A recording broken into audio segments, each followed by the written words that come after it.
PKS education channel में आपका स्वागत है। दोस्तों, अभी तक आप हमारे चैनल को सब्सक्राइब नहीं किए हैं तो सब्सक्राइब कर लीजिए, बेल आइकन घंटी दबा लीजिए ताकि आने वाली हर नई वीडियो का नोटिफिकेशन आपको मिल सके। आप देखने जा रहे हैं रेलवे डिपार्टमेंटल एग्जाम दुर्घटना नियमावली एक्सीडेंट मैनुअल। देखिए दोस्तों, इसमें टोटल जो है 30 प्रश्न है और सभी प्रश्न बहुत ही महत्वपूर्ण प्रश्न है। दोस्तों, आप इस वीडियो में शुरू से अंत तक बने रहिए ताकि कोई भी प्रश्न मिस ना हो। तो चलिए दोस्तों, हम वीडियो स्टार्ट करते हैं।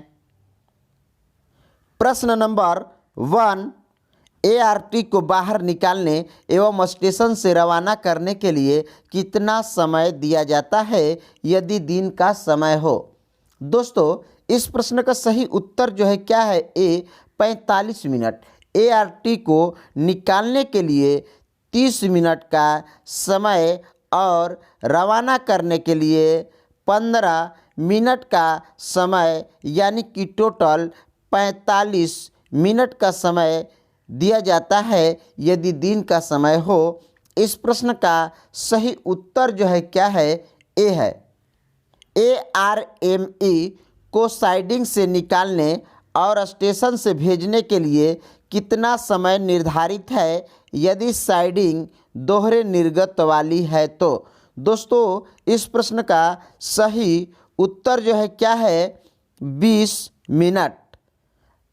एआरएमई को साइडिंग से निकालने के लिए 15 मिनट का समय लगता है और भेजने के लिए 5 यानी कि 20 मिनट। एआरएमई को साइडिंग से निकालने और स्टेशन से भेजने के लिए कितना समय निर्धारित है, तो 20 मिनट। 15 + 5 यानी कि 20 मिनट। कहीं कहीं ए से प्रश्न का सही उत्तर यानी कि 25 मिनट भी होता है। रात के समय एआरटी को रवाना करना है, अधिकतम समय कितना निर्धारित है। तो देखिए दोस्तों, इस प्रश्न का सही उत्तर जो है क्या है, सी 60 मिनट। यानी कि रात के समय एआरटी को स्टेशन से रवाना करना है। तो देखिए दोस्तों, 15 45 और +15 यानी कि 60 मिनट होता है। 45 से निकालने के लिए और 15 रवाना करने के लिए, यानी कि अधिकतम समय जो निर्धारित है वो 60 मिनट है। इस प्रश्न का सही उत्तर जो है क्या है, सी है। एक मुख वाली साइडिंग से एआरएमई को रवाना करना है, अधिकतम समय क्या होगा। What is the maximum time taken to leave ARME from one facing siding. दोस्तों, इस प्रश्न का सही उत्तर जो है क्या है, सी यानी कि 30 मिनट।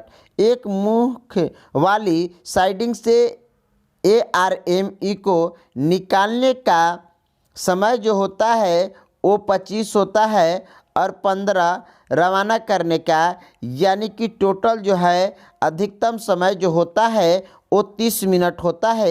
एक मुख वाली साइडिंग से एआरएमई को रवाना करना है तो अधिकतम समय 30 मिनट होगा। इस प्रश्न का सही उत्तर जो है क्या है, सी। 5, कितने मिनट बाद सायरन हूटर को रिपीट किया जाएगा। After how many minute will the siren hooter be repeated. दोस्तों, इस प्रश्न का सही उत्तर जो है ए यानी कि 5 मिनट। कितने मिनट बाद सायरन हूटर को रिपीट किया जाएगा, तो 5 मिनट बाद सायरन या हूटर को रिपीट किया जाएगा। इस प्रश्न का सही उत्तर जो है क्या है, ए है। तो 2 लंबी हूटर बजी एआरटी कहाँ जाएगी। 2 long hooter are ringing, where will the ART go. दोस्तों, इस प्रश्न का सही उत्तर जो है क्या है, ए हेड क्वार्टर। हेड क्वार्टर 2 लंबी हूटर बजती है तो एआरटी जो है हेड क्वार्टर जाएगी। इस प्रश्न का सही उत्तर जो है क्या है, ए है। दुर्घटना स्थल पर ART और ARME दोनों की आवश्यकता है, कितने हूटर बजाया जाएगा? दुर्घटना स्थल पर ART और ARME दोनों की आवश्यकता है, कितने हूटर बजाया जाएगा? दोस्तों इस प्रश्न का सही उत्तर जो है क्या है? B, 4 hooter. 4 हूटर बजाया जाएगा। दुर्घटना होने पर हूटर बजाया जाता है। एक हूटर कितने समय तक बजाया जाता है? दुर्घटना होने पर हूटर बजाया जाता है। एक हूटर कितने समय तक बजाया जाता है? दोस्तों इस प्रश्न का सही उत्तर जो है क्या है? सी, 45 सेकेंड। एक हूटर जो है 45 सेकेंड तक बजाया जाता है। इस प्रश्न का सही उत्तर जो है क्या है? सी है। 10 दो हूटर बजने के बीच कितना समय का गैप दिया जाना चाहिए? दोस्तों इस प्रश्न का सही उत्तर जो है क्या है? ए, 5 सेकेंड। दो हूटर बजने के बीच 5 सेकेंड का गैप दिया जाएगा। इस प्रश्न का सही उत्तर जो है क्या है? ए है।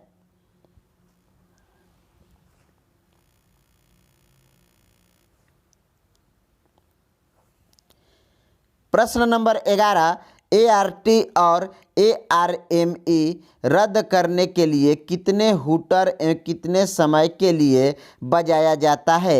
ART और ARME रद्द करने के लिए कितने हूटर एवं कितने समय तक के लिए बजाया जाता है? दोस्तों इस प्रश्न का सही उत्तर जो है क्या है? डी, 1 हूटर 90 सेकेंड तक। 1 हूटर और 90 सेकेंड तक बजाया जाता है। इस प्रश्न का सही उत्तर जो है क्या है? डी है। यदि किसी दुर्घटना की जांच DRM महोदय द्वारा किया जाता है तब इसकी समय सीमा क्या होगा? दोस्तों इस प्रश्न का सही उत्तर जो है क्या है? ए, 10 दिन। यदि किसी दुर्घटना की जांच DRM महोदय द्वारा किया जाता है तो इसकी समय सीमा जो है 10 दिन का होता है। इस प्रश्न का सही उत्तर जो है क्या है? ए है। महाप्रबंधक महोदय द्वारा किए गए दुर्घटना जांच को कितने समय के अंदर पूरा किया जाना चाहिए? महाप्रबंधक महोदय द्वारा किए गए दुर्घटना जांच को कितने समय के अंदर पूरा किया जाना चाहिए? दोस्तों इस प्रश्न का सही उत्तर जो है क्या है? सी, यानी कि 27 दिन के अंदर पूरा किया जाना चाहिए। इस प्रश्न का सही उत्तर जो है क्या है? सी है। दुर्घटना रिपोर्ट स्टेशन मास्टर द्वारा DRM महोदय को कितने घंटे के अंदर भेजना आवश्यक है? दोस्तों इस प्रश्न का सही उत्तर जो है बी, 24 घंटे के अंदर दुर्घटना रिपोर्ट स्टेशन मास्टर द्वारा DRM महोदय को 24 घंटे के अंदर भेजना आवश्यक है। इस प्रश्न का सही उत्तर जो है क्या है? बी है। दुर्घटनाओं का वर्गीकरण कितने भागों में किया गया है? दोस्तों इस प्रश्न का सही उत्तर जो है क्या है? ए, यानी कि 5 भागों में। दुर्घटनाओं का वर्गीकरण जो है वो 5 वर्गों में किया गया है। इस प्रश्न का सही उत्तर जो है क्या है? ए है। और 5 वर्ग वो कौन कौन से हैं? नंबर 1 में जो आता है वो है गाड़ी दुर्घटनाएं। नंबर 2 में जो आता है उसको हम सांकेतिक दुर्घटना कहते हैं। नंबर 3 में जो आता है यार्ड दुर्घटनाएं। नंबर 4 उपस्करण की खराबी। और नंबर 5 असाधारण घटनाएं। ये दुर्घटनाओं को 5 वर्गों में वर्गीकृत किया गया है। प्रश्न नंबर 16, चोट के कारण कोई व्यक्ति कितने समय तक काम करने में असमर्थ हो तो उससे साधारण चोट कहते हैं? देखिए दोस्तों इस प्रश्न का सही उत्तर जो है क्या है? ए, 48 घंटे। चोट के कारण कोई व्यक्ति 48 घंटे तक काम करने में असमर्थ हो तो उस चोट को साधारण चोट कहते हैं। और इस प्रश्न का सही उत्तर जो है क्या है, ए 48 घंटे। 17, यदि किसी रेल दुर्घटना में रेल संपत्ति को 2 करोड़ की हानि हुई तो क्या यह गंभीर दुर्घटना कहलाएगा? दोस्तों इस प्रश्न का सही उत्तर जो है क्या है, ए हाँ, यस। यदि किसी भी रेल दुर्घटना में रेल संपत्ति का अगर 2 करोड़ की हानि हुई तो यह गंभीर दुर्घटना कहलाएगा। इस प्रश्न का सही उत्तर जो है क्या है, ए है। एक रेल दुर्घटना जिसमें यात्रियों को साधारण चोट आया, जिसकी जांच CRS महोदय द्वारा किया जा रहा है, क्या यह गंभीर दुर्घटना कहलाएगा? दोस्तों इस प्रश्न का सही उत्तर जो है क्या है, ए यस, यानी कि हाँ। एक रेल दुर्घटना जिसमें यात्रियों को साधारण चोट आया है, लेकिन जिसकी जांच CRS महोदय द्वारा कराया जाता है, तो यह गंभीर दुर्घटना माना जाएगा, गंभीर दुर्घटना कहलाएगा। इस प्रश्न का सही उत्तर जो है क्या है, ए यानी कि हाँ। प्रश्न नंबर 19, रेल दुर्घटना में रेल संपत्तियों का कितने रुपए से कम का नुकसान मामूली क्षति की श्रेणी में आता है? दोस्तों इस प्रश्न का सही उत्तर जो है क्या है, ए यानी कि 500। रेल दुर्घटना में रेल संपत्तियों का 500 रुपये से कम का नुकसान हो तो मामूली क्षति की श्रेणी में आता है। इस प्रश्न का सही उत्तर जो है क्या है, ए है। प्रश्न नंबर 20, यदि स्टेशन सीमा के बाहर 2 गाड़ियों के बीच गाड़ियों के पूर्ण रूप से रुक जाने के समय दूरी 400 मीटर या उससे अधिक हो तो इसे कौन सी दुर्घटना माना जाएगा? देखिए दोस्तों इस प्रश्न का सही उत्तर जो है क्या है, ए निवारित टक्कर। यदि दोस्तों मैंने आपको बतलाया कि दुर्घटनाओं को 5 वर्गों में वर्गीकृत किया गया है, गाड़ी दुर्घटनाएं, यार्ड दुर्घटनाएं, सांकेतिक दुर्घटनाएं, उपकरण की खराबी, असाधारण दुर्घटनाएं। तो यदि स्टेशन सीमा के बाहर 2 गाड़ियों के बीच गाड़ियों के पूर्ण रूप से रुक जाने के समय 400 मीटर या इससे अधिक हो तो इसे हम निवारित टक्कर कहते हैं, यानी कि ये टक्कर होने से बाल बाल बच गया, इसीलिए ये निवारित टक्कर की श्रेणी में आता है। इस प्रश्न का सही उत्तर जो है क्या है, ए है। प्रश्न नंबर 21, जब कोई भी गाड़ी बिना गलत प्रस्थान आदेश के किसी भी ब्लॉक खंड में प्रवेश करती है या अवरुद्ध लाइन में ली गई हो तो किस श्रेणी का दुर्घटना माना जाएगा? देखिए दोस्तों इस प्रश्न का सही उत्तर जो है क्या है, बी ब्लॉक नियमों का उल्लंघन। जब कोई भी गाड़ी बिना गलत प्रस्थान के आदेश के किसी भी ब्लॉक खंड में प्रवेश करती है, अवरुद्ध लाइन में ली गई हो, किस श्रेणी का दुर्घटना माना जाता है? तो ब्लॉक नियमों का उल्लंघन माना जाता है। इस प्रश्न का सही उत्तर जो है क्या है, बी है। रेल दुर्घटना या मानव सहित संपार पर हुई दुर्घटना के मामले में मृत्यु हो जाने पर अनुग्रह राशि कितना दिया जाता है? दोस्तों इस प्रश्न का सही उत्तर जो है क्या है, ए 50,000। रेल दुर्घटना मानव सहित संपार फाटक पर हुई हो तो दुर्घटना के मामले में अगर मृत्यु हो जाती है तो अनुग्रह राशि जो है वो 50,000 रुपये दिए जाते हैं। इस प्रश्न का सही उत्तर जो है क्या है, ए है। रेल दुर्घटना में गंभीर चोट लगने पर कितना अनुग्रह राशि प्रदान किया जाता है? देखिए दोस्तों इस प्रश्न का सही उत्तर है कि रेल दुर्घटना में गंभीर चोट लगने पर 25,000 रुपये की अनुग्रह राशि प्रदान की जाती है। इस प्रश्न का सही उत्तर जो है क्या है, बी है। रेल दुर्घटना या मानव सहित संपार पर हुई दुर्घटना में साधारण चोट लगने पर अनुग्रह राशि कितना दिया जाता है? देखिए दोस्तों इस प्रश्न का सही उत्तर जो है क्या है, डी 5,000 रुपये। रेल दुर्घटना या मानव सहित संपार पर हुई दुर्घटना में साधारण चोट लगने पर अनुग्रह राशि जो है वो 5,000 रुपये दी जाती है। इस प्रश्न का सही उत्तर जो है क्या है, डी है। लिखित में से कौन सा रेल दुर्घटना का मेल गलत है? देखिए दोस्तों, दुर्घटनाओं को 16 वर्गों में वर्गीकृत किया गया है, जो कि ए से लेके आर तक है, जिसमें आई और ओ को छोड़ दिया गया है। तो देखिए दोस्तों, इस प्रश्न का सही उत्तर जो है क्या है, ए यानी कि एक।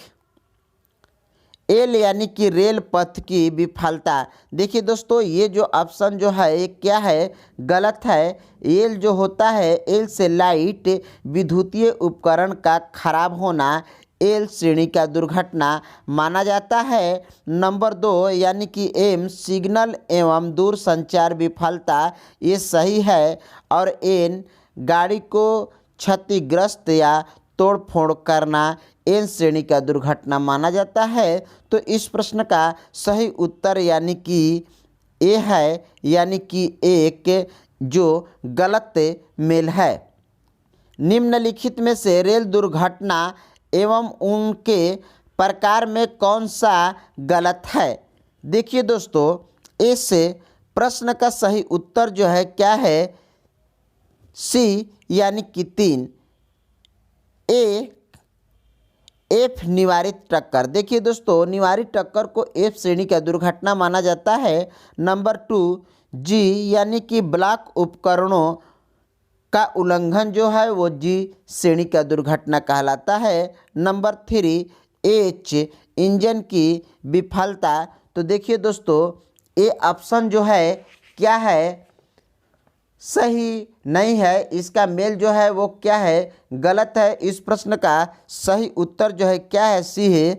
एच श्रेणी में गाड़ी का खतरे को सिग्नल को पार करना आता है।